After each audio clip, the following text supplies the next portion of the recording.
राजधानी भोपाल में आज जेएस आदिवासी युवा शक्ति द्वारा आज जेएस संगठन को स्थापना दिवस के रूप में अलग अलग आयोजन किया। जैसे बात करें तो भोपाल में आज जेएस के कार्यकर्ताओं ने और जेएस के पदाधिकारियों ने आज जेएस स्थापना यानी कि 10 वर्ष पूर्ण होने के उपलक्ष्य में आज अलग अलग राज्यों से जेएस के कार्यकर्ता और अन्य संगठन के पदाधिकारी भी पहुँचे हैं। आइए उन्होंने क्या कहा कि यानी कि आने वाले 2023 के विधानसभा चुनाव में भी आगाज़ करते नजर आ रहे हैं। तो कहीं कहीं वक्ताओं ने कांग्रेस या बीजेपी सरकार और कांग्रेस पर भी सीधा नापते हुए दिखाई दे रहे हैं। और ऐसे में ये सवाल खड़ा हो रहा है कि क्या वाकई में तीसरा विकल्प की तैयारी हो चुकी है। तो कहीं ना कहीं अब 2 धड़ों में जेएस बटी थी, लेकिन अलग अलग आयोजन हो रहे हैं। कहीं ना कहीं मन में ये भी हो रहा है कि एकजुट होने के बाद 2 गुट में क्यों बढ़ गई है, ये सभी में सवाल खड़ा हो रहे हैं। तो कहीं ना कहीं आज इंदौर की बात करें तो इंदौर में आज हीरा अलाला की टीम द्वारा वहीं जेएस स्थापना दिवस मनाया गया। तो दूसरी ओर विक्रम अचालिया की संस्थापक है जो भोपाल में आयोजित किया गया है। तो दोनों कंपैरिजन दिया जा रहा है कि कहीं ना कहीं उन एकजुट का संकेत दे रहे थे, लेकिन अब इस स्थापना दिवस को लेकर भी उन्होंने बातचीत की। क्या कहा उन्होंने, आइए सुनते हैं। शानदार तरीके से जेएस स्थापना दिवस मनाया गया है और दशक भी था ये। और इस दशक में हमारी सफलता यही रही 10 साल की कि आज हम यहाँ इस प्रोग्राम में अंडमान निकोबार से लोग आए, महाराष्ट्र से लोग आए, गुजरात से लोग आए और दिल्ली से भी लोग आए। तो मध्य प्रदेश के भी तमाम ज़िलों से युवा आए और महिलाओं से लगाकर बच्चे भी आए। तो ये हमारी सफलता है और बहुत ही अच्छा मंथन भी हुआ वैचारिक तौर पर जेएस दशक। आप कितना समय रहा कि जेएस को स्थापना करने में कितना संघर्ष? जेएस को स्थापना करने के लिए बहुत संघर्ष करना पड़ा हम लोगों को। उस दौर में हम लोगों के पास लोग नहीं थे, अच्छे वक्ता नहीं थे, अच्छे संचालन करता नहीं थे, अच्छे मैनेजमेंट करता नहीं थे, इतना मटेरियल भी नहीं थे, हम लोगों की आवाज़ मीडिया तक नहीं पहुंचती थी। बहुत मेहनत किए हम लोग। पहला जो जेएस का बैनर छपा था महाराष्ट्र के शहादा से बैनर छपाए थे जेएस के।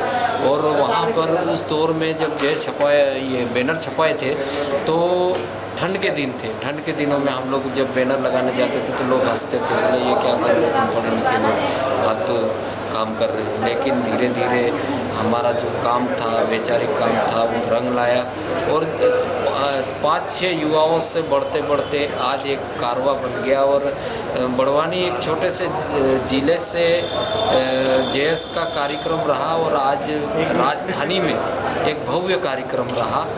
और हम खुद भी अंदाज़ा नहीं लगा पा रहे कि इतना बेहतरीन प्रोग्राम कैसे हुआ। तो ये कहीं ना कहीं हमारी तर्कबाजी है या जो लॉजिक है या विचारधारा में दम है, इस कारण से हम लोग यहाँ तक पहुँचे और हम कोशिश करते हैं कि आने वाले दिनों में और बेहतर काम करें। लेकिन 2 जगह आयोजन अलग अलग हुआ, क्या रीजन है? हाँ, ये इंदौर और भोपाल। थोड़ा आपका सवाल पेचीदा सवाल है, लेकिन इसके पीछे बहुत सारी चीज़ें हैं। लेकिन हमारा ये विचार था कि राजधानी में अगर हम जेएस का कार्यक्रम करेंगे तो राजधानी के जो मीडिया रहेगा, प्रदेश स्तर पे हमारी खबर जाएगी, प्रदेश के हर ज़िले में हमारी खबर जाएगी। हम लोग, मुझे ऐसा लग रहा था कि अधिकतर रूप से धार, झाबुआ, बड़वानी, इंदौर वाले मालवा क्षेत्र में, ये निमाड़ क्षेत्र में ही सिमट कर रह गए, ऐसा लग रहा था। लेकिन हम लोगों ने सोचा कि इसका क्षेत्र विस्तार होना चाहिए, तो इसलिए हम लोगों ने भोपाल रखा। और भोपाल रखने से फ़ायदा ये हुआ कि मुझे आज जानकारी मिली कि सिर्फ रायसेन ज़िले से ही 80 युवा आए थे, रायसेन ज़िले से। और ये सीहोर है, राजगढ़ है, विदिशा है, इन ज़िलों से भी युवा आए। और आज के प्रोग्राम में तो छिंदवाड़ा है, बालाघाट है, यहाँ से तक युवा आए। तो ये बहुत अच्छा हम लोगों की विचारधारा है और पुरखा आशीर्वाद है ये। 2 गुट जेएस अलग अलग धड़े में बटी हुई थी, आपने एकजुट करने की कोशिश भी, और फिर इसके बाद कार्यक्रम में लोगों के मन में ये लग रहा है कि एकजुट होने के बाद भी अलग अलग आयोजन हो रहा। तो कहीं ना कहीं एक सवाल खड़ा हो रहा है। 2 गुट नहीं, देखो विचारधारा की बात है।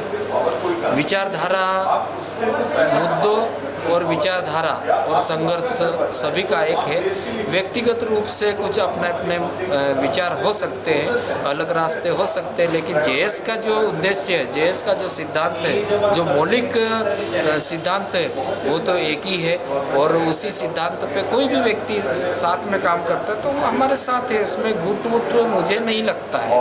क्या लगता है कि 2023 में विधानसभा चुनाव लड़ाने की तैयारी है? ये सवाल भी आपका बहुत ही पेचीदा लग रहा है, लेकिन ये हमारा देश लोकतांत्रिक देश है। लोकतांत्रिक देश में किसी न किसी पार्टी में हम लोगों को वोटिंग तो करना पड़ेगा, लेकिन उसके लिए हमारे जो राष्ट्रीय प्रभारी लोग हैं वही बता पाएंगे उसमें। देखिए, उद्देश्य यही है कि जेएस जिन उद्देश्यों के लिए बना है वो उद्देश्य के लिए सतत काम करना और समाज को संगठित करना और समाज के सामने जो चुनौतियां हैं उन चुनौतियों से सतत लड़ने एकजुट ये है। तो राज्य स्तरीय कार्यक्रम जो है स्टेट लेवल का वो हमने मध्य प्रदेश रखा था और एक संभाग स्तरीय कार्यक्रम जो है इंदौर में।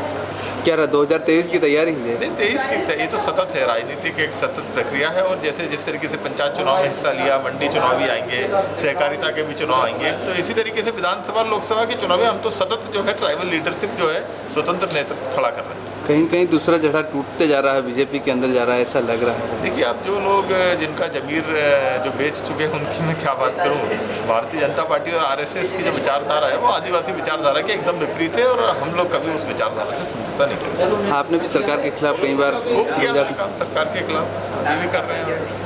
आप देखो ना, मुख्यमंत्री के उपसचिव दोनों जगह आयोजन हुए, लेकिन कटाक्ष सिर्फ भोपाल आयोजन को लेकर कर रहे थे। मतलब कहीं ना कहीं उनको हमसे दिक्कत है ना, क्योंकि हम लोग जो है सिस्टम को उंगली दिखा रहे हैं और सिस्टम से जवाब मांग रहे हैं, प्रश्न कर रहे हैं उनसे। इस आयोजन करने में बहुत सारी परेशानियाँ आई प्रशासन की। हाँ, प्रशासन आती है, वो विचारों पर उन पर भी दबाव है, क्या करें, भी बहुत प्रेशर था परमिशन बंद।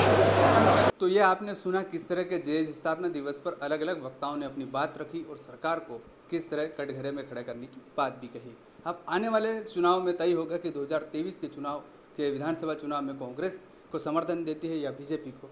कई गुट का कहना है कि बीजेपी समर्थन तो किसी भी कंडीशन में नहीं देंगे, लेकिन आने वाले समय में ये भी जरूर है कि 2000 यानी कि 80 सीटों पर चुनाव लड़ने का ऐलान की घोषणा कर रहे हैं, लेकिन उनकी ओर से अभी प्रतिक्रिया आधिकारिक तौर पर जारी नहीं हुआ है, लेकिन जल्द ही इसका निर्णय करके हम बता दिया जाएगा, इस तरह के पदाधिकारियों का कहना है। लेकिन जेएस स्थापना को लेकर प्रशासन पर भी खींचतान रही, इस तरह का पदाधिकारियों की तरफ आरोप लगाया गया है। तो ये आज भोपाल और इंदौर की दोनों अलग अलग जेएस संगठन के द्वारा और 10वां यानी कि 10 स्थापना दिवस 10 साल हो चुके हैं इस जेएस के संगठन को मजबूत होने पर।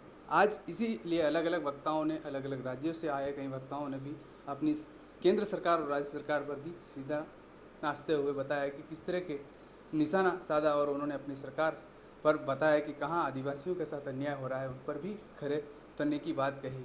तो आने वाले समय में अब देखना होगा कि 2023 के चुनाव और 2024 के चुनाव में जेएस कितना मजबूत होगा और किन किन सीटों पर चुनाव लड़ने का ऐलान करेगी, ये आने वाले समय में बताएंगे। ऐसे ही हम खबरें आपके लिए लेते आकर रहेंगे और हमारे ऐसे में न्यूज़ से आप जुड़े रहे। नमस्कार।